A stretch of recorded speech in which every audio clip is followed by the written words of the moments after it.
about 20 quarters, and Texas Instruments hasn't missed its earnings per share. So earnings did come in higher than what the street anticipated at $2.45. The street was anticipating $2.12. So that's well over 1.6% growth year over year. I should say quarter over quarter. Revenues, $5.21 billion, also a beat. If we're looking at Q3 guidance, they guided a little bit higher than what the street was anticipating, with a range of about $2.23 for earnings to $2.51, so much higher than the street. You also had Q3 revenue guidance, also higher. Keep in mind, Texas Instruments is considered a bellwether for the semiconductor space because it's in absolutely everything. They provide chips, analog chips, for everything from auto to industrials to consumer electronics. So this report was a strong report that we're seeing, and the stock is reacting right now, up 2.6%. So again, beat on the top and bottom line. Revenue for Q3 and EPS for Q3 also, the guidance, I should say, came in higher than anticipated.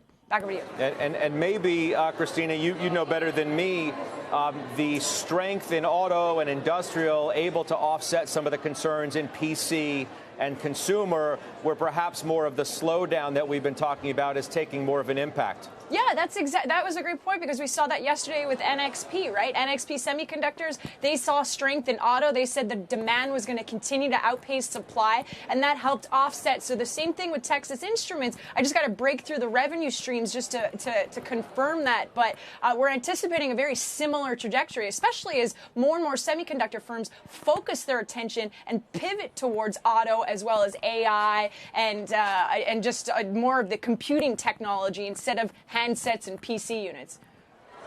All right, Christina, thank you so much. I'm going to get a comment in just a moment from Adam Parker, who, by the way, used to be one of the top chip analysts on the street. In the meantime, let's get Visa right now with Kate Rooney. Hey, Scott, Visa looking like a beat on the top and bottom line for the fiscal third quarter here. Let's start with adjusted EPS. This was a beat by 4 cents. EPS coming in at $1.79.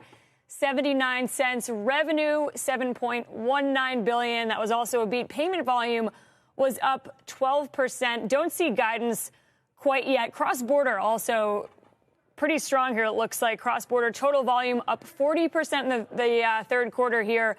Total processed transactions up 16% here. Visa CEO Al Kelly talking about the backdrop of macroeconomic uncertainty.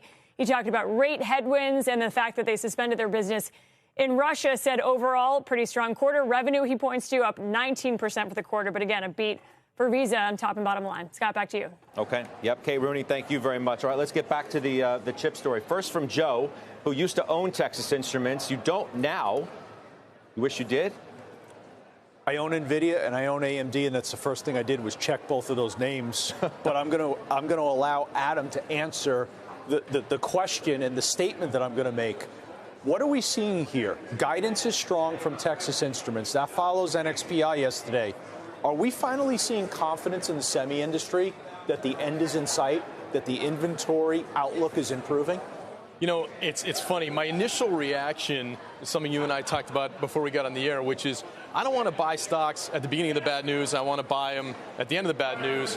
Do I believe Texas Instruments that it's all clear signal, or am I actually buying the end of the good news? Like, I'm not sure, because I still think they're probably overproducing consumption 6 months from now. Like, I worry about that if the economy slows. So what side would you come down on for the viewer who's maybe wondering what to do? I don't want to disagree with Joe, but I think the businesses that have more perishable inventory have more downside. So AMD and NVIDIA, when they overproduce, and Micron, we saw it, they tend to have more pricing pressure when they produce too much. Texas Instruments, they make a converter that's $2. If they make too many, they put it in a factory. They can still sell it for $2 6 months from now. That's not the case for Micron and parts of NVIDIA and parts of AMD. So it really depends on it. So I probably would rather own these higher quality businesses at this point in the cycle. But I'm a little worried that you may not see them guide up next quarter again. I'm a little worried about that. Well, see, I would say, okay, if I am in the stock, am I happy that they're in auto and industrial rather than overexposed in consumer? Yes. But your point also is, well, if those businesses and industries are peaking at a time where the economy is slowing, it doesn't matter what space you're in.